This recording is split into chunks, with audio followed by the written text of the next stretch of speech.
এই পুকুরটার মধ্যে প্রচুর গুড়া মাছ আসছে, কিন্তু পুকুরে মাছ শ্বাস করে নাই, বিল থেকে আসছে। ওই পাশে দিকে যাই, ওই পাশে একটা বিল, প্রচুর গুড়া মাছ আছে। ভালো করে খেয়াল করে দেখেন মাছ কি সুন্দর ভাসছে।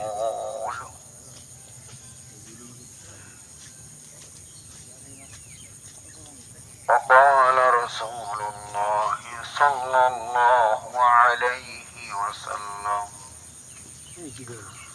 السدقة الترتب بلاء أو كما قال عليه الصلاة والسلام প্রচুর মাছ। وقال رسول الله صلى الله عليه وسلم